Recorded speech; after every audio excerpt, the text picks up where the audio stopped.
Bismillahirrahmanirrahim. Assalamualaikum warahmatullahi wabarakatuh. Kembali lagi bersama saya Akbar Gibran Yusri dengan NIM 210404500007 dari kelas B Program Studi Bimbingan dan Konseling Fakultas Ilmu Pendidikan Universitas Negeri Makassar. Nah, pada video kali ini saya akan membuat sebuah video penjelasan terkait dengan materi dalam mata kuliah Psikologi Konseling, di mana video ini bertujuan untuk memenuhi tugas ujian akhir semester mata kuliah Psikologi Konseling, yang dimana mata kuliah ini diampu oleh dua dosen, yaitu Bapak Dr. Abdullah Sindring MPD dan Bapak Sulfikri SPD MPD. Nah, pada video kali ini adapun topik pembahasan yang akan saya bawa pada video ini, yaitu yang pertama ada empati, yang kedua ada pendekatan dalam konseling. Baik, langsung saja masuk ke pembahasan yang pertama, yaitu empati. Nah, istilah empati diciptakan lebih dari 100 tahun yang lalu oleh Titchener, di mana empati merupakan kecerdasan moral dan emosional. Selain itu, empati juga merupakan salah satu bagian penting dalam social life skill. Sikap empati adalah perpaduan antara bagian kognitif dengan afektif. Hal ini disebabkan karena ketidakmampuan untuk tidak melakukan berbagai tindakan yang mewujudkan kemampuan tersebut. Suatu kewajiban seseorang untuk melakukan sesuatu kepada orang lain dan paling efektif dalam bentuk tindakan. Perpaduan keterampilan bersikap empati akan membantu individu menganalisis masalah yang dihadapinya dengan jelas dan juga efektif. Sikap empati mengharuskan seseorang untuk bisa memahami sesuatu yang ada di pikiran orang lain. Baik, materi selanjutnya terkait dengan karakteristik sikap empati. Nah, menurut Borba dalam Meidana tahun 2018 menjelaskan terkait dengan ciri-ciri perilaku empati. Nah, yang pertama itu ada toleransi, yaitu bentuk toleransi seperti menghargai pendapat, pandangan, kepercayaan, kebiasaan, kelakuan, dan sebagainya. Nah, yang kedua ada kasih sayang. Kasih sayang dalam hal ini adalah didefinisikan sebagai tidak menyakiti, tidak bersukacita, tidak bersukacita karena ketidakadilan tapi karena kebenaran. Nah, yang ketiga ada memahami kebutuhan orang lain. Memahami kebutuhan orang lain dapat mengatasi suatu masalah yang dihadapi oleh orang lain. Nah, yang keempat ada mau membantu orang lain, atau dengan kata lain menolong. Menolong merupakan perilaku yang mampu menguntungkan orang lain dan pelakunya sendiri. Yang kelima ada pengertian. Contoh seseorang yang penuh pengertian, misalnya seseorang anak yang menghibur temannya ketika sedih, mendoakan kesehatan teman yang sedang sakit, mendengarkan dan menyimak dengan baik orang yang sedang berbicara, dan masih banyak lagi. Dan yang keenam atau yang terakhir yaitu peduli. Sikap seseorang yang memiliki kepedulian menjadi bagian yang penting dalam empati. Contohnya seperti menghampiri teman yang kesusahan, menghibur teman yang sedih, serta membantu teman yang butuh pertolongan. Nah, selanjutnya faktor penyebab timbulnya sikap empati. Sikap empati harus ditanamkan sejak dini. Nah, itu sesuai dengan pendapat dan pandangan dari para ahli. Dalam penelitian Yakin 2021 menemukan fakta bahwa faktor-faktor yang mempengaruhi sikap empati muncul, diantaranya yang pertama, kematangan afeksi, kemampuan untuk mengelola emosi secara sehat dan adaptif. Kedua, kapasitas kognitif berpertambahan umur, di mana kemampuan untuk memproses informasi secara mental dan melakukan tugas-tugas yang berhubungan dengan kognitif. Dengan kata lain, semakin bertambah umur, semakin bertambah pula kapasitas kognitifnya, sehingga dalam menyebab timbulnya sebuah sikap empati akan semakin tinggi juga kemungkinan terjadinya apabila umur seseorang individu semakin bertambah. Nah, yang ketiga ada program-program televisi prososial, di mana program yang berfokus pada nilai-nilai sosial, moral, dan etika yang baik, di mana ini diwujudkan melalui program melalui televisi yang bisa disaksikan dan ditonton atau ditonton oleh individu, sehingga individu ataupun manusia sendiri bisa meningkatkan atau menyebabkan timbulnya sikap-sikap empati dalam dirinya karena adanya contoh atau hal yang dipertontonkan melalui program-program televisi. Nah, selanjutnya ada konsep diri. Yang keempat ada konsep diri. Kondisi individu tentang dirinya sendiri yang mencakup persepsi, keyakinan, dan emosi mengenai diri sendiri. Yang kelima ada pemahaman sosial. Kemampuan untuk memahami dan menginterpretasikan situasi sosial termasuk aturan, norma, hubungan interpersonal, dan emosi orang lain. Dan yang keenam ada sikap otoriter seseorang. Sikap seseorang yang cenderung memerintah dan mengendalikan orang lain. Sikap otoriter seseorang inilah yang bisa juga akan menjadi penyebab timbulnya sebuah sikap empati. Karena adanya rasa otoriter dari orang lain sehingga kita terjadi pemicu yang menyebabkan kita ingin bersikap empati untuk mengatasi ataupun mereduksi sikap otoriter dari orang lain. Nah, selanjutnya materi yang terakhir atau materi yang keempat terkait dengan sikap empati itu adalah langkah-langkah membangun sikap empati. Nah, sikap empati merupakan salah satu aspek penting dalam menjalin hubungan dengan orang lain, untuk bersosialisasi ataupun berkomunikasi dengan orang lain. Menurut Aprilia tahun 2023 ada beberapa langkah atau cara yang dapat membangun sikap empati dari seseorang. Yang pertama, lebih banyak bergaul dengan orang asing. Nah, banyak fakta yang mengatakan bahwa manusia membangun lebih banyak empati ketika menghabiskan waktu bergaul dengan orang baru. Karena dengan pengalaman positif dari kelompok sosial mampu menciptakan hubungan yang lebih baik dengan orang lain. Apabila kita berada di suatu kelompok yang baru, pasti kita selalu ingin bersikap baik dan juga ingin bersikap empati kepada kelompok tersebut. Karena kita ini masuk dalam kategori baru dalam sebuah kelompok tersebut, sehingga kita ingin dipandang baik dan dipandang akan selalu bersikap empati dalam kelompok tersebut. Nah, yang kedua ada utamakan jadi pendengar yang baik. Pendengar yang baik menjadi langkah untuk membangun empati dalam diri, karena dengan menjadi pendengar yang baik harus memiliki kemampuan mengelola emosi dengan baik. Apabila kita menjadi pendengar yang baik, contohnya saya seperti seorang konselor, pasti seorang konselor itu atau guru BK memiliki sikap empati yang baik, karena guru BK atau konselor itu sudah ditetapkan bahwa dia itu harus menjadi pendengar yang baik, harus menjadi tempat cerita orang lain dengan baik, sehingga empati bisa diterapkan atau bisa dimiliki oleh orang yang menjadi pendengar dengan baik. Yang ketiga ada menumbuhkan rasa ingin tahu. Menumbuhkan rasa ingin tahu menjadi salah satu cara meningkatkan sikap empati. Namun, bukan berarti semua kehidupan seseorang harus kita cari tahu. Tetapi ada hal-hal tertentu yang boleh dan tidak boleh kita ketahui. Menumbuhkan rasa ingin tahu itu mengakibatkan banyak macam hal positif dalam diri seseorang. Namun tidak menutup kemungkinan hal negatif juga akan muncul dalam perilaku atau sikap seseorang terkait dengan ingin mencari tahu lebih jauh terkait sesuatu. Nah, salah satunya saja empati bisa saja timbul dan muncul pada diri seseorang apabila seseorang tersebut memiliki rasa ingin tahu yang tinggi. Karena atas dasar rasa ingin tahu yang tingginya itu bisa menimbulkanlah namanya sikap empati dalam dirinya. Nah, yang keempat ada keluar dari zona nyaman. Untuk bisa memiliki rasa empati yang tinggi, seorang individu perlu keluar dari zona nyaman. Dengan melakukan hal-hal yang baru dari kesibukan sebelumnya, dapat membantu seseorang menuju peningkatan dalam perilaku atau sikap empatinya. Dan yang terakhir, yang kelima ada mengambil tindakan dan menawarkan bantuan.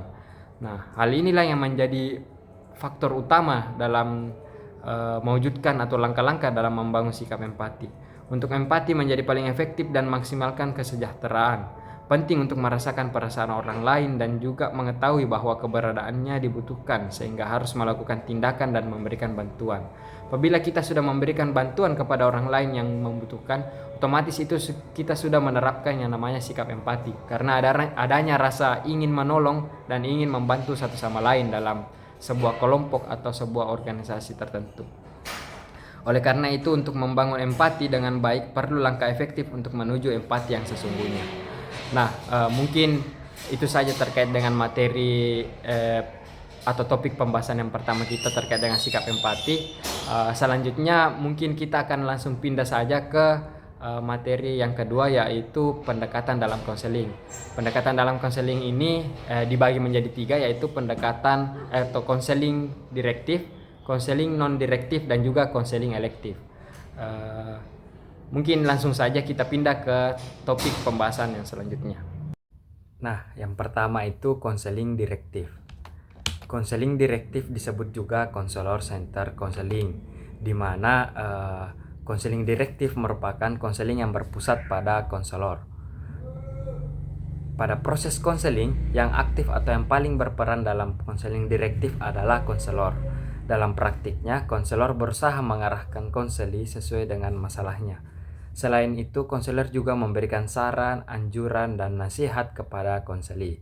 Pemecahan permasalahan dalam proses konseling dilakukan oleh konseli dengan memanfaatkan dan menggunakan hasil tes dan diagnosis.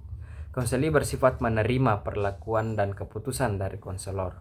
Nah, konseling direktif ini merupakan jenis konseling yang berpusat pada konselor. Hal ini sebagai akibat dari asumsi bahwa konseli merasa tidak mampu menghadapi masalahnya sehingga dalam menyelesaikannya membutuhkan bantuan dari konselor. Dalam proses konseling ini, pihak yang paling aktif adalah konselor, di mana berusaha mengarahkan, memberikan saran, anjuran, dan nasihat kepada konselinya. Nah, konseling direktif ini sebenarnya memiliki 6 tahapan menurut Pramudini 2019. Nah, di mana 6 tahapan itu bisa dilihat di PPT. Yang pertama ada tahap analisis yang merupakan pengumpulan informasi tentang konseling. Yang kedua ada tahap sintesis yang merupakan tahap merangkum, mengkategorikan, dan menghubungkan semua informasi yang ada. Nah, yang ketiga ada tahap diagnosis. Tahap diagnosis merupakan proses penarikan kesimpulan yang logis untuk menentukan permasalahan beserta penyebab dan gejala yang dialami oleh konseli. Nah, tahap yang keempat ada tahap prognosis, di mana tahap ini merupakan tahap memprediksi perihal yang mungkin akan terjadi berdasarkan keterangan yang sudah nyata. Nah, yang tahap yang kelima yaitu tahap treatment, merupakan tahapan inti terkait dengan langkah yang diambil konselor dan konseli untuk menyesuaikan diri dalam mengatasi masalah yang dialami oleh konseli. Nah, yang keenam ada tindak lanjut sebagai tahap terakhir, yang mana merupakan segala sesuatu yang dilakukan konselor pada konseli dalam membantu menyelesaikan masalah baru dan penilaian terhadap efektivitas konseling yang dilakukan. Nah, perlu teman-teman ketahui bahwa konseling direktif ini memiliki beberapa kelebihan dan juga kekurangannya masing-masing. Nah, yang pertama kelebihannya. Kelebihan dari konseling direktif ini, yang pertama waktu yang dibutuhkan itu lebih singkat. Yang kedua ada data yang didapatkan lebih banyak karena menggunakan teknik pengumpulan data yang memadai. Yang ketiga ada cocok untuk konseli yang tidak mau terbuka dengan masalah-masalah yang tidak terlalu bersifat emosional. Nah, itu terkait dengan kelebihan dari konseling direktif. Namun ada juga kekurangan dari konseling direktif. Yang pertama yaitu meragukan kemampuan konseli untuk memecahkan masalahnya sendiri, karena yang lebih berfokus pada konseling direktif adalah konselor. Yang kedua ada tidak efektif untuk konseli dengan masalah emosional yang mendalam, karena tidak memberikan kesempatan yang lebih kepada konseli untuk memegang ahli jalannya proses konseling. Yang ketiga ada keberhasilannya lebih ditentukan pada upaya konselor, karena konselor yang berperan aktif dalam konseling direktif ini. Nah, selanjutnya pendekatan dalam konseling yang kedua ada konseling non-direktif. Nah, konseling non-direktif atau konseling yang berpusat pada siswa muncul akibat kritik terhadap konseling direktif, yang dimana konseling direktif tadi berpusat pada konselor. Konseling non-direktif dikembangkan berdasarkan teori client center, yang dimana konseling ini berpusat pada konseli atau siswa. Pendekatan konseling non-direktif ini memberikan kesempatan dan tanggung jawab kepada konseli untuk mencapai tujuan konseling, di mana peran utama dipegang oleh konseli, sedangkan konselor hanya berperan sebagai orang yang penuh penerimaan dan pengertian terhadap problem atau masalah yang dialami oleh konseli, serta menunjukkan sikap mau membantu. Jadi dengan cara pendekatan ini, fungsi konselor hanya sebagai pendengar yang aktif dengan penuh pengertian dan perhatian. Dan juga konselor di sini dapat memantulkan kembali pikiran dan perasaan konseli dengan disertai perasaan konselor yang menunjukkan sikap menerima dan penuh dengan pengertian. Nah, berdasarkan pendapat yang dikutip dari Daulani 2023, dalam penelitiannya itu mengatakan bahwa konseling non-direktif ini memiliki tujuan dari pendekatannya. Yang pertama itu membebaskan konseli dari berbagai konflik psikologis yang dihadapi.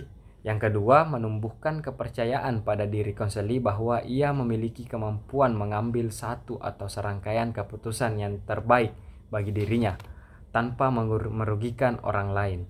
Nah, yang ketiga ada membedakan kesempatan seluas-luasnya kepada konseli untuk belajar mempercayai orang lain dan memiliki kesiapan secara terbuka untuk menerima pengalaman orang lain yang bermanfaat bagi dirinya. Nah, inilah yang menjadi tujuan dalam pendekatan konseling non-direktif, yang dimana konseling non-direktif dilaksanakan dan dilakukan untuk mencapai tujuan-tujuan tersebut. Nah, seperti dengan konseling konseling direktif tadi, konseling non-direktif juga memiliki kelebihan dan kekurangannya masing-masing. Nah, bisa dilihat di slide PPT. Kelebihan dari konseling non-direktif yang pertama itu pemusatan pada konseli dan bukan pada konselor, yang menjadi kelebihan utama dalam konseling non-direktif ini. Nah, yang kedua ada lebih menekankan pada sikap terapi daripada teknik. Jadi konselor akan lebih banyak terapinya dibanding menerapkan sebuah teknik-teknik konseling dalam penerapannya. Yang ketiga ada konseli merasa dapat mengekspresikan dirinya secara penuh karena konseli diberikan kesempatan penuh untuk mengungkapkan dan menyampaikan segala hal yang ingin dia sampaikan. Nah, dari kelebihan tersebut ada juga kekurangan dari konseling non-direktif. Yang pertama, kurangnya kekonkretan.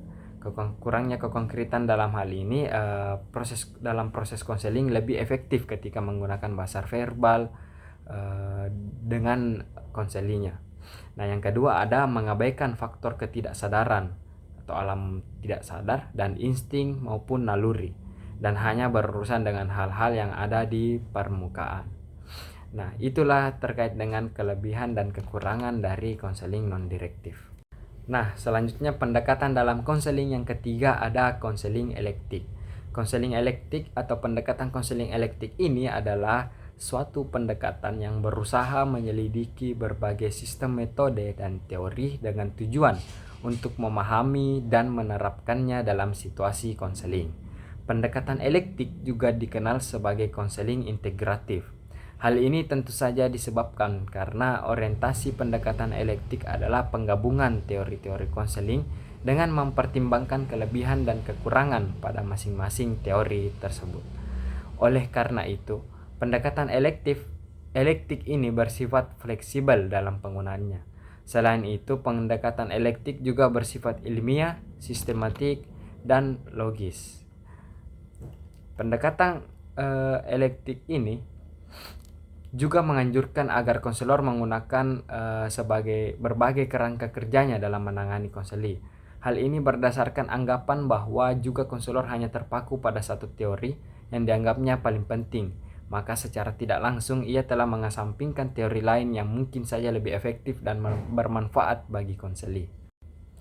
Nah, adapun tahapan dari konseling elektik ini juga dibagi menjadi 6 tahapan yang mengemukakan model konseling sistematik pada elektik.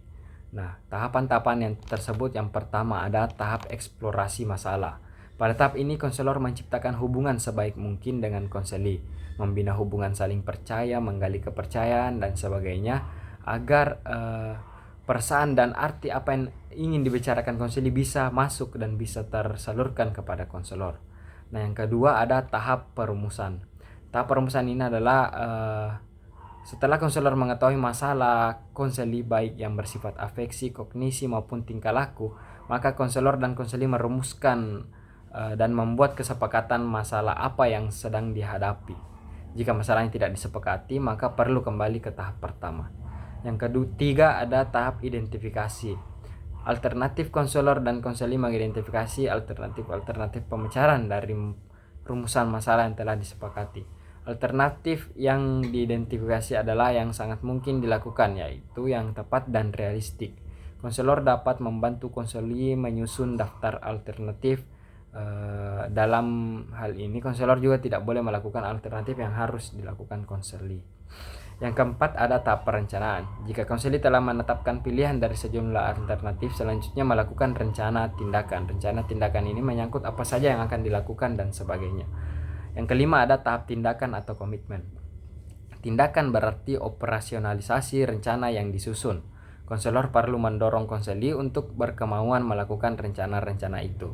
Usaha konseli untuk melaksanakan rencana sangat penting untuk keberhasilan konseling, karena tanpa ada tindakan nyata konseling tidak ada artinya. Nah, tahapan yang terakhir adalah tahap penilaian atau umpan balik.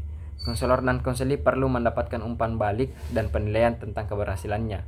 Jika ternyata ada kegagalan, maka perlu dicari apa penyebabnya, dan konseli harus bekerja mulai dari awalnya lagi. Mungkin diperlukan rencana-rencana baru yang lebih sesuai dengan keadaan konseli yang dialami pada saat itu.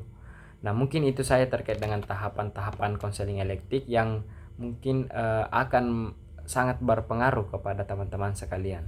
Nah, mungkin itu saja penjelasan materi saya terkait dengan empati dan juga pendekatan dalam konseling. Semoga apa yang saya sampaikan pada video kali ini bisa memberikan banyak manfaat dan juga informasi tambahan, informasi baru kepada teman-teman sekalian. Lebih dan kurangnya mohon dimaafkan. Wabillahi taufiq wal hidayah. Wassalamualaikum warahmatullahi wabarakatuh.